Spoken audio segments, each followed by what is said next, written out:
I'm Arthur Thompson, art to anyone who's known me longer than a handshake. At 72, I've seen enough of this world to know it can be cruel, but I still believe in doing right by folks. That's why I was standing in the dust and heat of Highway 47's gas station lot, the sun sinking low, painting the sky in shades of fire and regret. My old jacket, frayed at the cuffs, still carried the faint outline of my purple heart pin from Vietnam. 2 tours, more scars than I care to count, and a limp that reminds me of it every damn day. I'd just handed over my last $8 to buy a sandwich and a bottle of water for a kid I saw shivering by the pumps. He couldn't have been more than 19, his clothes too thin for the evening chill, his eyes darting like he expected trouble.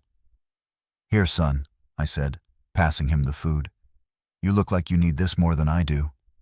His hands shook as he took it, muttering thanks before tearing into the bread like it was his first meal in days. I gave him a nod, my chest warm with that old feeling of doing something decent, something that mattered. That's when I decided to call it a day and get home to my one-room apartment in Millwood. I flagged down a taxi, its yellow paint chipped and faded like my own hopes some days. The driver was a wiry guy, maybe mid-30s, with a buzz cut and a face that looked like it hadn't smiled since Reagan was in office. I slid into the back seat, the cracked vinyl creaking under me, and tried to make conversation. "Nice evening, isn't it? Reminds me of those quiet nights in Nam before the world turned upside down." My voice was rough but steady, carrying the weight of memory. The driver didn't even glance back, just grunted, his hands tight on the wheel.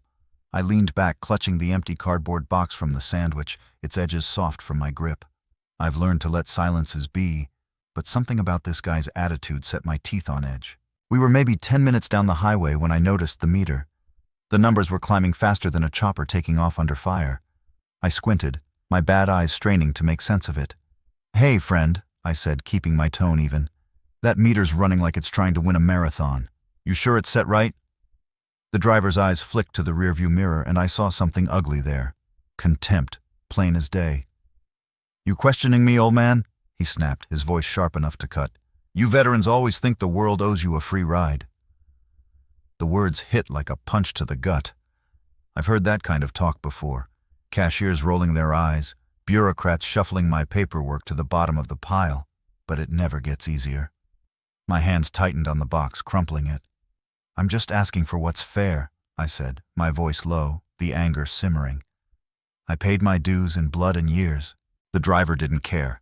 The taxi swerved hard to the shoulder, gravel crunching under the tires, the jolt making my bad legs scream.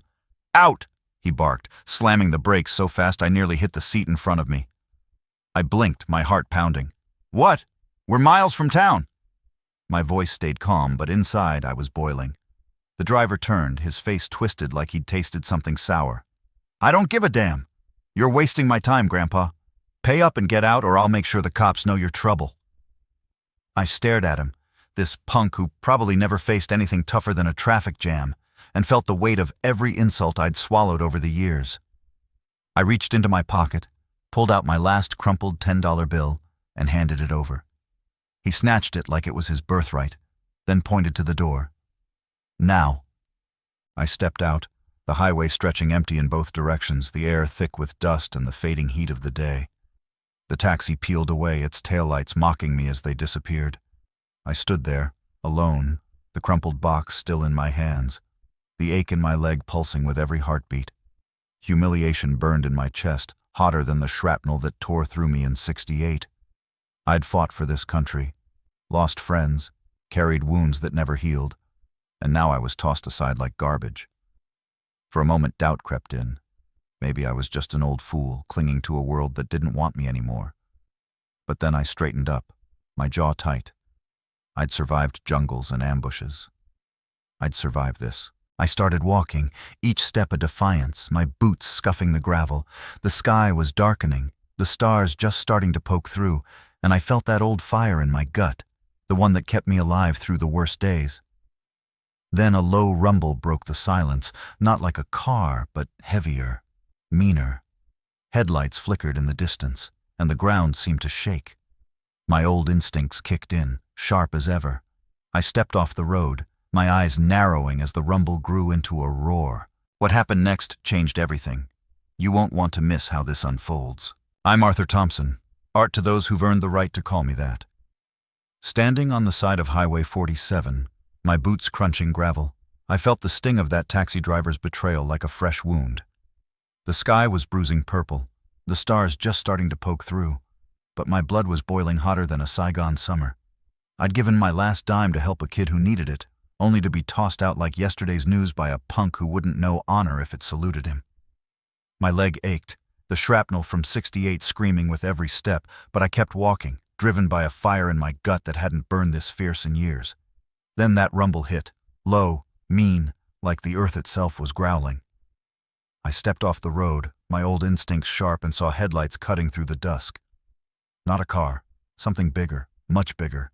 The ground shook as a military tank rolled into view, its treads tearing up the asphalt's edge. It was an M1 Abrams, a beast I hadn't seen up close since my days dodging mortars. It screeched to a halt, blocking the whole damn highway, its turret swiveling like it was hunting something. Cars piled up behind it, their horns blaring, drivers leaning out windows, yelling in frustration. I stood frozen, my heart pounding with memories of jungle ambushes. But this was Millwood, USA, not some war zone. A young soldier, maybe 25, popped out of the hatch, his uniform crisp, his face flushed with urgency. "Sir, you need to move back," he shouted, spotting me in the fading light. I raised my hands, showing I was no threat, the crumpled sandwich box still in my grip. "Just an old vet trying to get home, son," I said, my voice steady despite the chaos. He squinted, catching the glint of my purple heart pin. "You served?" he asked, his tone softening. "Vietnam," I said.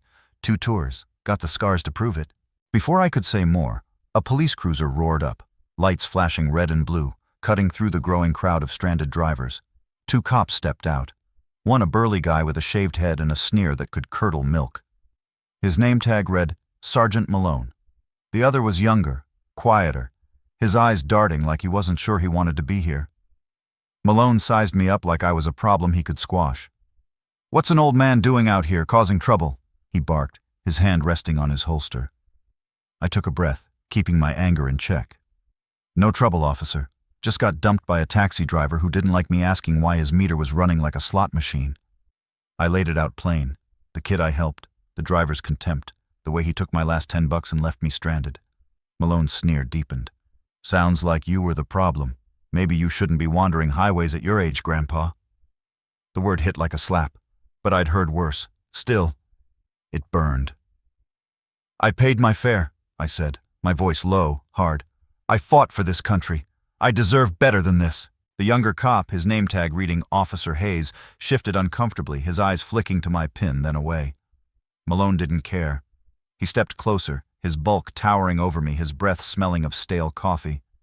"You're holding up traffic. Move or we'll move you." My hands shook, not from fear but from a rage I hadn't felt since the war. I'd stared down enemies with guns, but this, being dismissed on my own soil, treated like a nobody, felt like a knife in the back. I stood my ground, my bad legs screaming but my spine straight. "I'm not going anywhere until you hear me out," I said, my voice cutting through the noise. The soldier, still by the tank, overheard and stepped forward, his boots heavy on the asphalt. "This man's a veteran," he said, his voice carrying the weight of authority. "Show some respect." Malone laughed, a harsh, ugly sound. "Respect? He's just some old guy stirring up trouble." The crowd behind us was growing, phones out, filming every word. A woman in a red SUV, her hair pulled back in a messy bun, leaned out her window, her phone aimed at us. "This is bull!" she yelled, her voice sharp. "You can't treat him like that!" Others joined in, their murmurs turning to shouts, a chorus of outrage building. I felt a spark in my chest. Not hope, not yet, but something close. Maybe I wasn't as alone as I thought. But Malone wasn't backing down. He grabbed my arm, his grip like a vice, yanking me toward the cruiser. "You're coming with us for questioning," he growled. My leg buckled, pain shooting up my spine, but I didn't fall. I wouldn't give him the satisfaction. The soldier shouted, "Let him go!" His hand on his radio, his comrades from the tank moving closer, their faces hard. The woman in the SUV was live streaming now, her voice rising. "This is going viral! You're messing with a veteran!" The crowd's yells grew louder, phones catching every second. My heart pounded, torn between the humiliation of Malone's grip and the fire of knowing people were watching, caring. I looked into Hayes' eyes, seeing a flicker of doubt there. "You know this ain't right," I said, my voice low but fierce. He looked away, but Malone tightened his grip, dragging me closer to the cruiser. "This is the tipping point. Everything you've been waiting for is right here. Stay with me to see how I put them in their place. I'm Arthur Thompson, art to those who've walked through hell with me or shared a beer after." On Highway 47, I was a 72-year-old veteran, my arm locked in the iron grip of Sergeant Malone, a cop who thought his badge gave him the right to treat me like dirt. The tank loomed behind us, a steel giant blocking the road, its presence a reminder of the wars I'd fought and the promises this country made to men like me.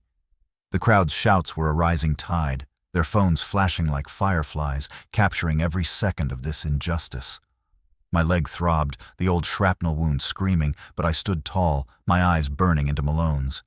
I'd faced worse than him, enemy fire, jungles thick with death, but this betrayal on American soil cut deeper than any bullet. The young soldier from the tank, his face tight with anger, stood his ground, his two comrades flanking him like a wall of resolve. "Let him go," he said again, his voice low but sharp enough to slice through the chaos. Malone's sneer faltered, the crowd's outrage pressing in like a storm. The woman in the red SUV, her phone still live-streaming, shouted, "You're done, officer! This is everywhere now!" Her words hit like a spark, and I felt the air shift. People weren't just watching anymore. They were fighting for me. A man in a pickup truck leaned out, yelling, "He's a veteran, you jerk! Show some respect!" The crowd's roar grew, a chorus of strangers united by a shared sense of what's right. Officer Hayes, the younger cop, finally broke his silence, stepping between me and Malone. "Sarge, this ain't right," he said, his voice shaky but firm. "We need to hear him out." Malone's face went red, his grip tightening until I winced, but I didn't back down. "You're making a mistake, kid," Malone growled at Hayes, but the younger cop didn't flinch. I seized the moment, my voice steady, carrying the weight of 50 years of pain. "I fought for this country," I said, loud enough for the cameras to catch. "Lost brothers in Nam, carried shrapnel in my leg since '68, and now you treat me like I'm nothing? That's not the America I bled for." The crowd went quiet, my words hanging in the air, heavy as the tank behind us. Malone's grip loosened just for a second, and I pulled my arm free, standing taller despite the fire in my leg. The soldier stepped closer, his radio crackling as he called for backup. "This man's a hero," he said, his eyes locked on Malone. "You don't get to treat him like this." The crowd erupted, cheering, their voices a wall of support that made my chest swell, not with pride but with something deeper, a fire I thought I'd lost. The woman in the SUV yelled, "Keep filming, everyone! They can't hide this!" Her live stream was blowing up, comments flooding in from across the country, veterans and civilians alike calling for justice. Then headlights cut through the dusk again. A military truck, followed by a van with a local news logo. A reporter, a young woman with a microphone and a determined look, jumped out, her crew scrambling to set up. She zeroed in on me, her camera guy right behind. "Sir, you're a veteran?" she asked, shoving the mic my way. I nodded, my voice raw but steady. "Arthur Thompson, Vietnam, 2 tours." I told her everything. The kid I helped, the taxi driver's scam, Malone's bullying. The crowd hushed, hanging on my words. "I just wanted to get home," I said, "but they think an old vet's got no place here." The reporter turned to Malone, her voice sharp. "Sergeant, care to explain why you're manhandling a decorated veteran?" Malone stammered, his bravado crumbling under the glare of the cameras, the crowd, and his own partner's disapproval. The soldier's commander arrived, a grizzled officer who took one look at my pin and saluted me. "You're riding with us, sir," he said, his voice firm but kind. The crowd cheered louder, chanting my name, Art, Art, Art, like it was a battle cry. I climbed into the truck, my legs screaming but my heart full. As we pulled away, I looked back at Malone standing alone, his face pale as the news crew closed in. Hayes was talking to the reporter now, his head low, maybe spilling the truth. The woman in the SUV gave me a thumbs up, her phone still rolling, and I managed to nod, tears stinging my eyes, not from pain but from peace. I wasn't alone anymore. Back in Millwood, that live stream lit a fire. Social media exploded, veterans groups and locals demanding the taxi company fire the driver, calling for Malone's badge. By morning, Malone was suspended, the driver out of a job, and the town was rallying to support vets like me. I sat in my apartment, the news playing my story on a loop, and felt something shift inside. I'd stood up, not just for me, but for every veteran who'd been kicked to the curb. And this country, flawed as it is, showed me it still had a heart.